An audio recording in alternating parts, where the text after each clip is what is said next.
All right, and welcome again for our October podcast here at beautiful Sycamore Studios in Plain City, Ohio. For the last quarter of the Brainstorms podcast, we've been talking to veterans, we've been talking to experts.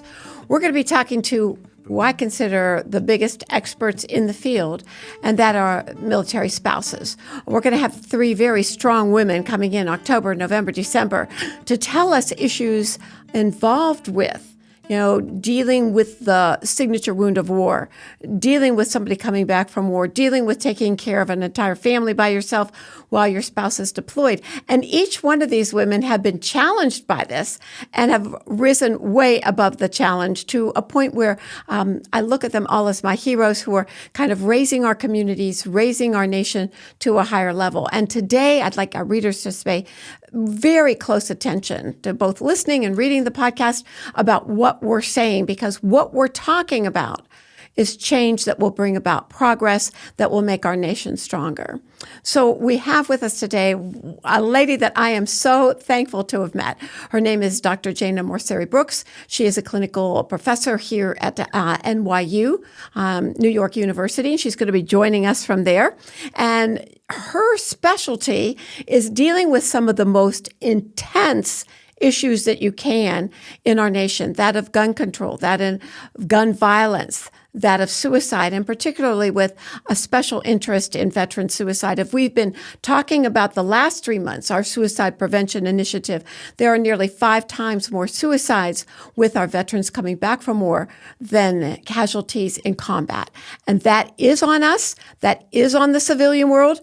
It's up to us to come up with solutions and to push for solutions. And today we have a lady who's kind of spearheading that push down in D.C. And without further interruption here, I'd like to go ahead and introduce a very dear friend and definitely someone who we all need to listen to, Dr. Jayna Moceri-Brooks. Dr. Jayna, welcome. Hi, thanks for having me. Oh, thank you for being here. I forgot to mention that we both went to the same university. Jayna received her doctorate in nursing from Duquesne University. I received my undergrad from there. So we wanted to do a little shout out to all of the alum and all of our professors at Duquesne in Pittsburgh. Yes.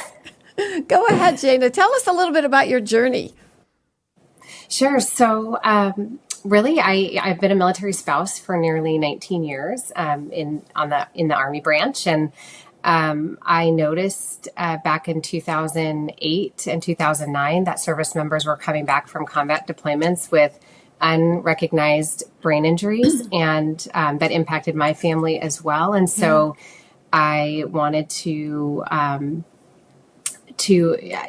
as many people as I could, having a background as an emergency and trauma nurse. I did not want these injuries to continue to be overlooked. And so I co-founded a organization to help as many service members with these traumatic brain injuries as I could, and have been the director of this organization since 2009.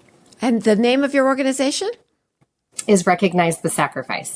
Oh, what a great, that says it all, doesn't it? It really does says it all. Mm-hmm. So is that, if our listeners want to get to your website, is that .org.com? I know we'll go through it at the end. .org. Okay, that's what All right, yeah, recognizethesacrifice.org. Okay. And so that's just been a platform by which we've been able to help service members, veterans and their families navigate the healthcare system and apply for the Purple Heart, of which they're entitled for their combat-related traumatic brain injury. And that is one of the hallmarks of your most recent research. If you could just explain a little bit to our audience about that research, because I thought it was absolutely fascinating. It's very difficult because it's clinical plus in the field, and that to me is very hard to keep track of, but the most telling. So tell us a little bit about that. Sure. So what I did is, after hearing, over 15 years of hearing stories from service members and veterans about how their traumatic brain injuries were impacting their lives and what it felt like to not be receiving the care that they needed for their brain injuries, I led a study that looked at the relationship between receipt of the Purple Heart and suicide risk. And what I found was that those who had a combat-related traumatic brain injury that did not receive a Purple Heart for their combat injury were at higher risk for suicide. That's fascinating. And they also, yes. And there was a strong difference between those who had received the Purple Heart and those who didn't in getting care. And so it really showed that the Purple Heart validates this uniquely invisible injury and serves as a conduit for a service member to receive care for their injury. And for the audience that may not know what the Purple Heart is about, could you explain that just a little bit? Because it is something that you were injured, and here is our recognition of it. If you could explain that a little bit, I think it'd be helpful. Sure. Yeah. So the Purple Heart is actually the only commendation in the military that acknowledges or recognizes a injury that occurred by enemy fire in a combat environment. Gotcha. And so it's really the only way that we acknowledge combat injuries officially within the military. And this was not something, I mean, prior to your getting involved, prior to this global war on terror, everything pretty much had to be a very visible wound. Was that not kind of the case? Yes, I think that was more what people were used to. And then when brain injury started occurring at just, as at such a huge, at a high rate, we ended up with having so many of these injuries that we weren't recognizing, and then realizing that back in 2009, we were saying that these injuries actually have been clearly eligible for the Purple Heart for years prior. It's just that they had not become they were not a signature injury in previous conflicts as they were in the post 9/11 conflicts. And it's taken, I mean, we're talking about, you and I were kind of called into this space at the same time, 2008, 2009, which was, as we remind our listeners, we were in Afghanistan in 2001, Iraq in 2003. So we're already behind, what we were doing. Would you say that there are any statistics on the percentage of the nearly 800,000 veterans who have the signature wound, the traumatic brain injury, about how many of those have been awarded, or? We don't have great data on this, and we are hoping actually in the upcoming National Defense Authorization Act, which I'm sure we'll discuss in a little bit more detail, but that we're hoping to actually get those numbers. And we do know that a very small percentage of those who did sustain a traumatic brain injury while deployed received a Purple Heart, and potentially tens of thousands of others did not. And one of the reasons for this is because the official protocols to identify, document, treat these traumatic brain injuries was not in place until 2012. So 11 years after the conflicts began. Mm-hmm. So you have an 11-year period where there was no policy or pathway to document or track these injuries and follow the service members when they came home from their combat deployment. Some of the benefits of the Purple Heart, and I understand, as I've been told and as I've read, they differ a little bit in different states, but there are educational benefits and healthcare benefits. Could you touch a bit on the healthcare benefits? I mean, it's more than just a recognition, but the recognition alone that we'll talk about in a moment is very important. It is. So really, the benefits for having a Purple Heart vary by state. Yeah. And so some states, like you were saying, will give education benefits to children of combat veterans with a Purple Heart. Others will get free license plates. It really varies in, across the different states. But what it does do through the VA, it does give the veteran a higher level of priority. Right. And so that's really the only thing that I know of as being, directly connected to care. And that's huge, though, because getting that higher, it's not like somebody has to fight, as they're fighting now, for decades to prove that they were injured. They're actually, that's recognition. And as you mentioned when we met down in D.C., it's not just a recognition of the injury, but more or less, we thank you for your service. We thank you for your injury. We recognize that you did something great for our country. And if you can explain, like in your research, the benefit of that alone. Yes. So that does have a significant benefit and consequences for not doing that. In that acknowledgement and official recognition actually help service members to see that they were actually physically injured, and that the symptoms that they had been experiencing for years was not a sign of them being, quote, crazy. That's what they felt, is that they had just become crazy. And then they lived with that feeling and self-consciousness, and their family members did not understand what was happening, all because they were never given a official recognition of their physical injury. And what they felt, and it came through in the study as well, is they felt very betrayed by the institution that they so faithfully and selflessly served. And my study also showed that perceived institutional betrayal led to also increased risk for suicide. And tell us just a little bit about that. I do understand that term because you explained it to me in September, Yes. but for our audience, because I do think that we are a different group of, first of all, it's all volunteer. Secondly, it's a different generation. I mean, the Vietnam era was almost 2 generations before, okay? And not getting any recognition whatsoever is what we mean by that. But maybe you could explain it a little better than I'm trying to do here.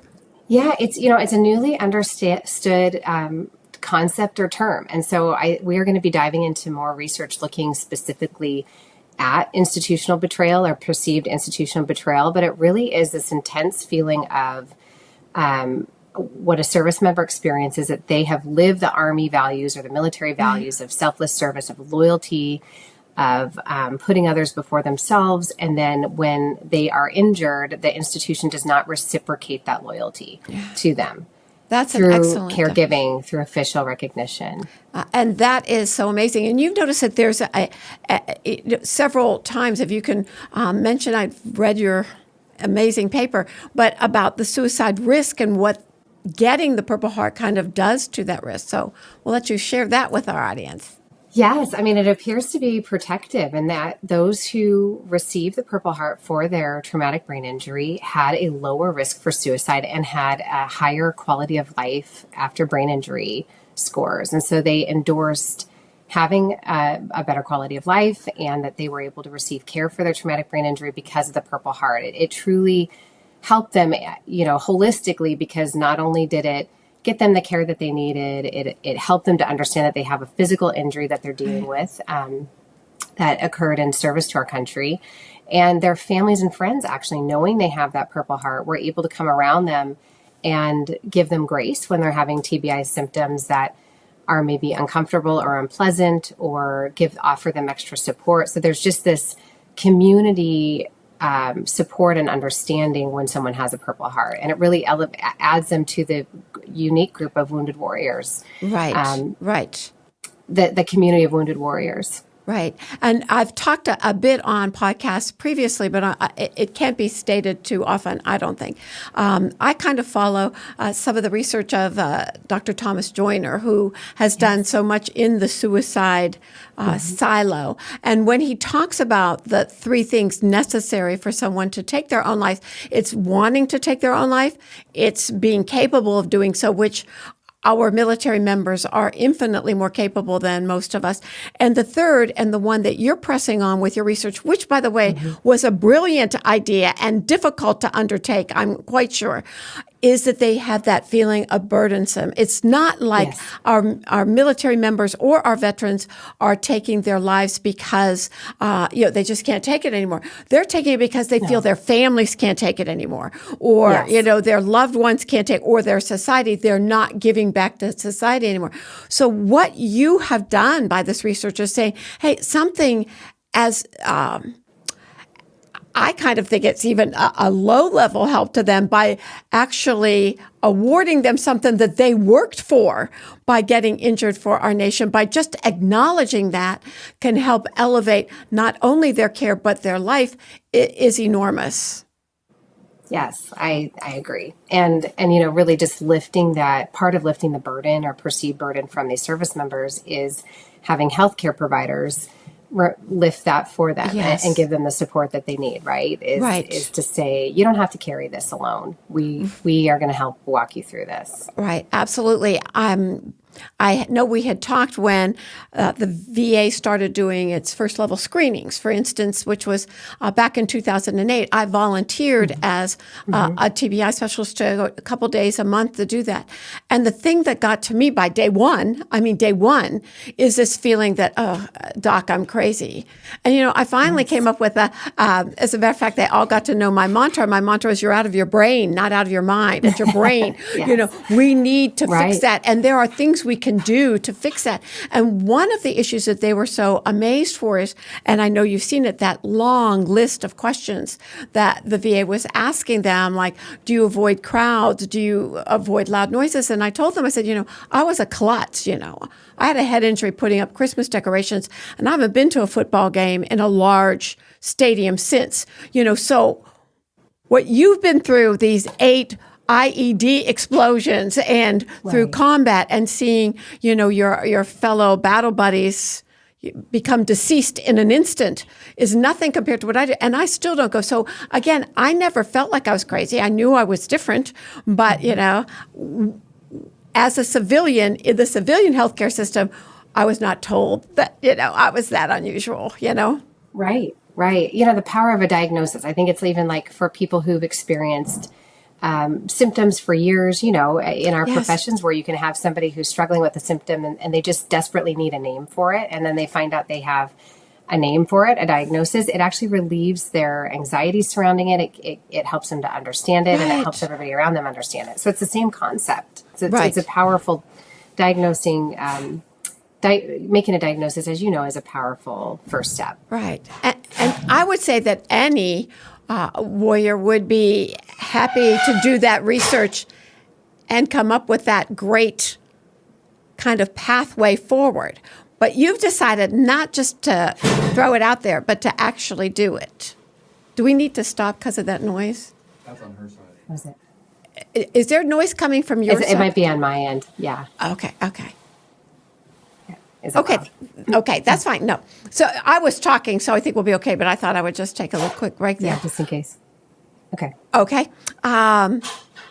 So tell us a little bit about how you're taking this research and then going to be making something, a fundamental change because of it. So I actually pulled together a coalition of others who were as passionate about this topic as me and who wanted to take a strong first step forward and put some things into action. And sorry, I'm totally stumbling. Let me try that again. No, that's okay. Is there a noise? Is that noise something you can Yeah. abate by any chance? Let me see. I don't know. We're not sure what it is, but it's pretty significant on our end. Is it loud? Okay. It's really loud. Okay, I think that was somebody working outside, so I think it stopped. Okay, gotcha. Yeah. Okay, thanks. Okay, I think it's stopped now. As always. Sorry. As always. No, that's okay. Thank you so much. It helps my stumbling and my brain so Right. full. That. So let me take a swig too, and then we'll go back to that. Yeah. I'm going to lead in again, okay? Mm-hmm. So whereas many people would have been happy and kind of satisfied to do the research itself and throw it out there, you decided you're not just doing that. You're going to take a lead on making sure that some of these changes that you have noted in your research are actually made in DC. So tell us a little bit about that extra step of your journey, Dr. Jayna.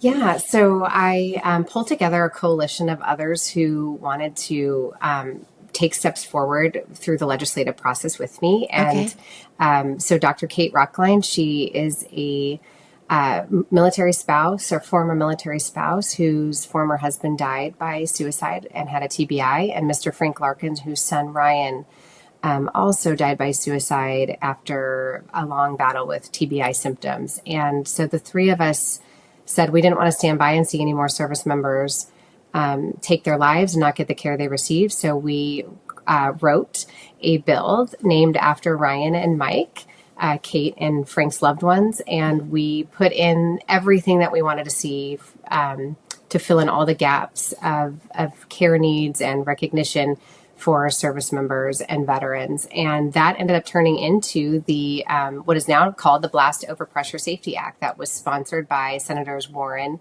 and Ernst in the Senate and Representatives Khanna and Stefanik in the House. And so you went to DC and you were able to engage these people who embraced your idea. And it's very bipartisan. I mean, our military and our veterans issue should be nonpartisan whatsoever, but you truly made that happen. So tell us a little bit about that process, if you don't mind, like, and how people who are listening today can support you on that. Yeah, I mean, it was a great process. We met with the team, the Ernst and Warren teams, who have Okay. made this a priority topic this Wow. year, and Okay. so they wanted to know they can do, what is in the research, and they wanted to write a meaningful bill. And so we've worked very closely with their offices, in a very fast pace over just a few months, Okay. in order to get everything written and then voted out of the Senate Armed Services Committee and House Armed Services Committee into package into the National Defense Authorization Act, which is a must vote act that occurs every year, Okay. typically in the fall. And so if this gets passed before December 31st, which it typically does, we'll have taken an important step forward in getting more care for those with traumatic brain injuries. And what are some of the issues that you all brought to life with this bill that maybe people hadn't recognized or weren't addressing before? Yeah, well, we don't log TBIs correctly or consistently, and so the DoD IG Inspector General actually did a very good deep dive on how traumatic brain injuries were being managed, and they found that there was a lack of consistency in identifying, documenting, and treating these injuries within military health systems. Okay. And they found a lot of gaps that needed to be filled in their report. And so with that, really this legislation enacts the recommendations of the DoD IG to fill these gaps so that we make sure that if anyone's been exposed to a blast wave, they are treated, they are evaluated, and there's documentation of it throughout their lifespan so that they can receive the care they need for potential chronic symptoms. It also asked the DoD to provide information on the number of service members who've died by suicide with a traumatic brain injury and or have been punished for having TBI symptoms. Yes, yeah, because there were people who were actually given dishonorable discharges, correct? I mean, they have a blast injury, they have a major brain injury, and then, of course, there are consequences to the brain not functioning correctly. And one of the things that we talked about, again, that front lobe, that executive function that makes great decisions is no longer connected to what's going on. Right. So are they going back and taking, I know that senator from Washington, Murray, was one who, kind of addressed that at Joint Base Lewis McChord, I do recall. Is that included in this particular legislation? I'm not quite sure, actually, if that is included, but I think there is, right now they're in negotiations as far as what will be included and exactly I think they're having very detailed discussions currently actually on this. And so we'll see what they come up with on the other side of it. But what we want is for the spotlight to turn back to traumatic brain injuries, like we saw that happen in around 2012, 2013, towards the end of the global war on terrorism. And we need to get the spotlight right back on this issue so that we can intervene and save lives. Yeah, absolutely. And the three of you, again, I met you in Washington, D.C. when we were down there speaking about traumatic brain injury and brought our short film, Brainstorms, Julie Pacino's film, showing what it's like on the inside. And there was very little participation because once again, Congress was all out voting whether to keep the country running or not. What I want is for our audience to understand how much it took for the three of you to keep going back and keep going back. I mean, you were in New Jersey at the time at Rutgers. You're now at NYU in New York, and you have Mr. Larkin, who I think is from that area, and then we have Dr. Kate, who's from yet another area, going back and literally knocking on the doors of people saying, you've got to pay attention to this, you've got to. That was a very difficult process. So have they been able to kind of spread the message in their rank and file, in the Senate, in the Congress about what's going on? Because it's a very difficult time right now. Everybody's running for office in the Congress. And then you've got, everybody's trying to shut down the government in Congress as well. So we really need to have that focus put back to things that we actually can take care of. Exactly. It has been, there's not been any pushback that I've I've heard Perfect. as far as this issue. And, thankfully, like I said, Senators Ernst and Warren have made this a priority issue for this year and are committed to continuing to see this through. So they, like you said, it's highly supported in both the Senate and the House, and it's a very bipartisan initiative. And so I think the only pushback that we could potentially receive is from the DOD, who may be asked to provide some information that they don't typically provide, or change part of their processes. But I think we all agree that we want service members to thrive and improve the quality of our lives, and we must address the fact that service members with a traumatic brain injury are 4 times more likely to attempt suicide and twice as likely to die by firearm suicide. And so we have this glaring problem that we need to come together and address. Right. And with the fact that the suicide rate continues to increase, and we have close to now 5 times more veterans dying by suicide than actual in combat deaths. And that is, kind of on us. We really, as a society, need to address that and say what's going on. And we need to have, I believe, more transparency with the DOD. We all understand that there are secrets and there are things that have to be done that we, the civilians, don't need to be aware of, nor would I want to be aware of. But this type of thing, who was injured and what needs to be done with them, really needs to be on us, because they come to society. Everybody says, well, you're rehabilitating them back in the civilian world. I said, no, our young guys have never been in the civilian world. Yeah, they went from almost every veteran that we've taken care of went from high school into the military. They've never been cashing checks on themselves and getting public transportation, getting loans. These are things that are really very difficult to make that transition. If you have a brain that isn't functioning correctly, it's almost an impossibility, I think, to jump without help, without major assistance along the way, and without ongoing medical care to help all of the different things that we know happen with the chronic injury that is the brain injury, right? Right, exactly. Okay. Exactly. So the listening audience right now, what can they do? If they look at your website, does it direct them a little bit about where they can write, or does it help if they write? Or what would you want to ask of the audience right now? I would ask everyone to consider writing or calling their member of Congress, whoever represents them in their state, and tell them to pass the Blast Overpressure Safety Act within this year's National Defense Authorization Act, or NDAA, and to also pass another amendment that I co-wrote related to the Purple Heart specifically, and that's also in this year's NDAA, that brings attention to the fact that Purple Hearts have been not given out according to those who are entitled to receive them, and that sorry. So let me start. That's okay. Over on Sure. that. Sure. So we also want them to ask their member of Congress to vote for to pass the Purple Heart Amendment, also in the National Defense Authorization Act, to ensure that those who are entitled to receiving a Purple Heart for their combat-related TBI are able to get that entitlement, and streamline the process across all military branches.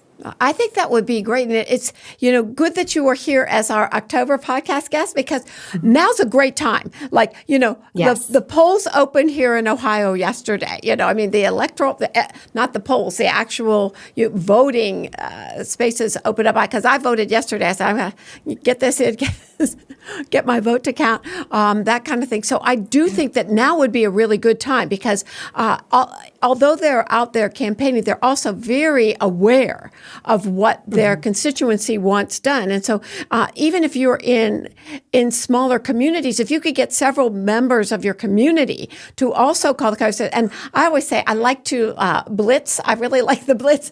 So if you have like a small group of, say, veterans' families, or a church group, or somebody that would be willing to do this again to save lives and to improve the quality of life, it would be a great thing to get through and have like 3 or 4 or 5 people call in one day to the congressman in their area. I think that would really raise the issue to a forefront that it belongs. Would you think that would help? I agree. Okay. Yes, and they say the more they hear from constituents, the more they'll focus on a certain topic and the more they'll advocate for these topics to go forward and be supported through legislation. So it really does make a difference. Those phone calls, they listen to those phone calls, they document how many phone calls they receive and on what topics. And so if we can, again, put this issue back into the spotlight altogether, change will be made. And Dr. Gordon and I remember we've seen change. We've seen positive changes back years previously in 2011, 2012. We got TBIs back in the spotlight and service members were receiving care for those injuries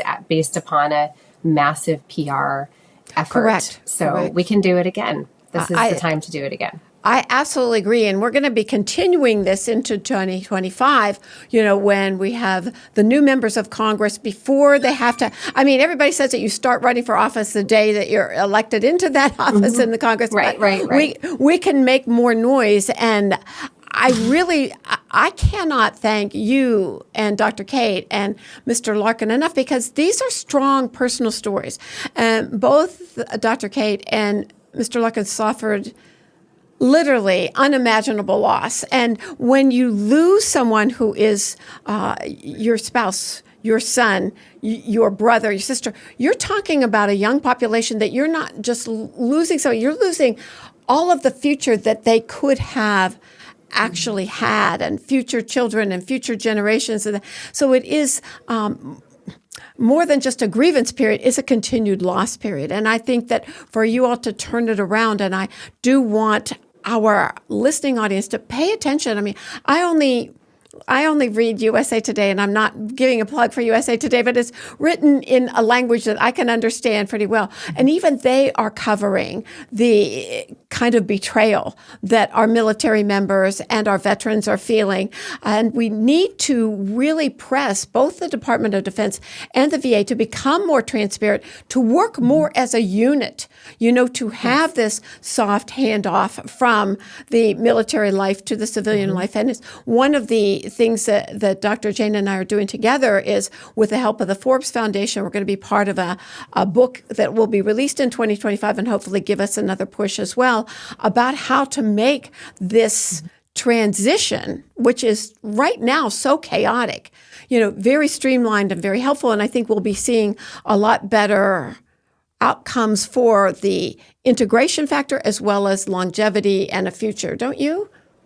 I agree. Yes. Yeah. And the more the public gets involved in helping service members transition, hiring them, being patient and gracious with potential TBI symptoms and trying to understand manifestation of these injuries and placing service members in positions where they can use their talents, all of that will help the transition process immensely. Oh, those are very good ideas. And again, the civilian world is 99% of the population. So we're 99% of the vote. Okay. Mm-hmm. So if we're going to be that, then let's use it to make something very positive. And there is nothing, I'm wearing my black and white today like I do when I go to DC, because there's nothing more black and white, right, than taking care of the people who volunteered their lives for you.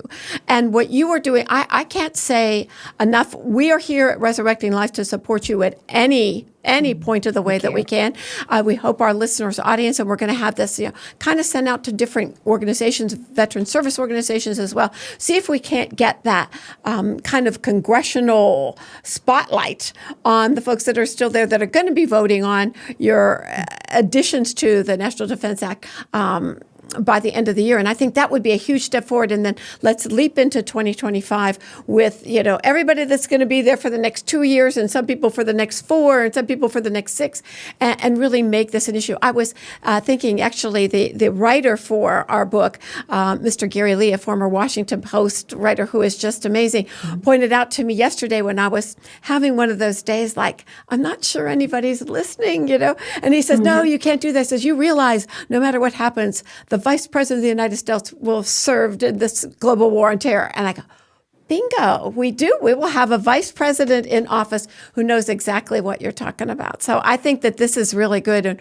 we can do anything to try to help you. Just let us know. Do you have anything else you'd like to kind of say to our audience today?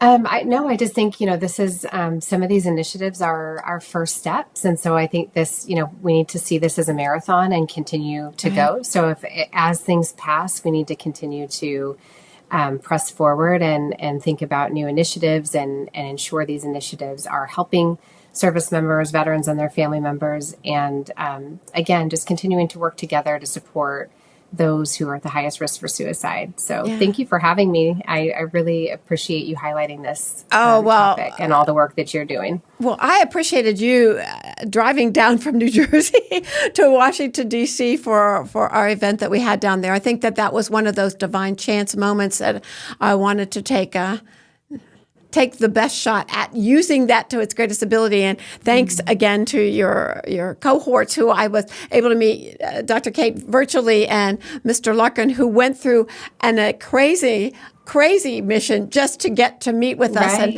how much we appreciate what he's doing too. And I think that many people, his story of his son, the former Navy SEAL, and Mr. Larkin is a former Navy SEAL as well. I mean, it was highlighted in USA Today. That's where I first read about it. And I really do think that anybody in the listening audience, today's takeaway is this: pay attention to what you are seeing, what you are reading, what you are hearing, because one of the things that Dr. Jayna and I want to get across today is you can make a difference. I mean, one voice can make a difference, and one voice multiplied by talking to your neighbors or talking to the people in your community, talking to your church group, and again, getting on those phones and everybody calling on the same day. Let people know that we are ready for this change, because as I had mentioned on previous podcasts, my favorite fortune that I received in a fortune cookie was, progress is always acceptable. Change, not so much. But we cannot get to progress without change. So we thank you so much for being here. We thank your little triumvirate there for everything that you've done kind of in hopes that we can get major change by the end of this year, enacted next year, and then just keep going forward for there. So thank you so much for joining us, and we thank our audience. And please send this out to people that you know, so that as these coming months, the Thanksgiving month, the Christmas month, the New Year's month, these are very difficult months for our veterans and for our military families. And don't ask them what they need. Just do something for them, okay? Thank you all so much, and we'll see you on the next Brainstorms. If you are thinking about harming yourself or attempting suicide, tell someone who can help right away. Call 911 for emergency services. Go to the nearest hospital emergency room. Call or text 988 to connect with the 988 Suicide and Crisis Lifeline. This podcast is made possible thanks to a grant from the Overwatch Alliance, and it's produced by the Resurrecting Lives Foundation at the Sycamore Studio. Music is written, performed, and graciously provided by Tim Beckley. Remember, when you work toward brain injury recovery, it is best to journey with a friend and keep your gait steady and your spirit strong. Finally, always seek shelter from your storms.